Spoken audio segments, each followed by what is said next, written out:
Good morning दोस्तों, कैसे हैं आप लोग? उम्मीद है बेहतर होंगे। बीपीएससी टीआरई 3 के पेपर लीक को लेकर जो लगातार आए दिन जो है अलग-अलग खुलासे हो रहे हैं, इसी बीच आज बहुत बड़ा खुलासा देखने को मिल रहा है जी।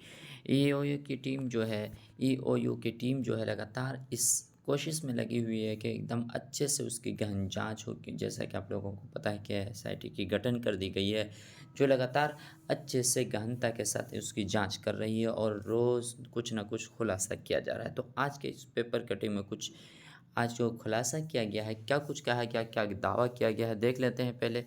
जी, शिक्षक बहाली, कोलकाता प्रिंटिंग प्रेस से लीक हुआ पेपर। जी, जो प्रिंटिंग प्रेस में दिया गया था छपने के लिए पेपर, वहीं से लीक बताया जा रहा है। देख लेते हैं क्या। वैशाली का विशाल सरगना, भारत सरकार लिखी गाड़ी ज़ब्त। जो इनको भारत सरकार की जो लिखी हुई गाड़ी मिली थी इनको, इनका जो है ज़ब्त हो गया, क्योंकि इनको अरेस्ट कर लिया गया है। जी, ईओयू के स्तर से इस मामले में दर्ज की गई एफआईआर में वैशाली के भगवानपुर थाने के प्रतापगढ़ गांव का निवासी विशाल कुमार चौरसिया उर्फ विशाल कुमार को नामजद अभियुक्त बनाया गया है, जबकि अन्य कई अज्ञात अभियुक्त बनाए गए हैं। जांच का दायरा बढ़ाने के साथ ही जैसे जैसे इसमें शामिल लोगों के नाम सामने आए हैं, उनमें उनमें उन्हें इसमें शामिल किया जा रहा है। मतलब ये इनको जो गिरफ्तार कर लिया गया है, इसके बाद जो धीरे-धीरे इनसे पूछताछ की जा रही है और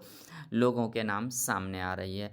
इस पूरे पूरे पूरे पेपर कटिंग में यही कहा गया कि मतलब कि जब वो प्रिंटिंग प्रेस में दिया गया था, कोलकाता प्रिंटिंग प्रेस में, तो जो है वहीं से पेपर लीक हुआ और पेन ड्राइव में ये जो क्या बोलते हैं, वो उसके सब प्रश्नों को ले लिया गया है और वहीं से लीक किया गया है, इसलिए उसके अंदर अभी बारकोड भी लगा हुआ नहीं था। यही कुछ कहा गया है। बिल्कुल पल पल की अपडेट को पाने के लिए एमएएक चैनल को सब्सक्राइब करें और अपने दोस्तों में ज़रूर शेयर करें। तो मिलते हैं नेक्स्ट वीडियो में, तब तक के लिए थैंक यू।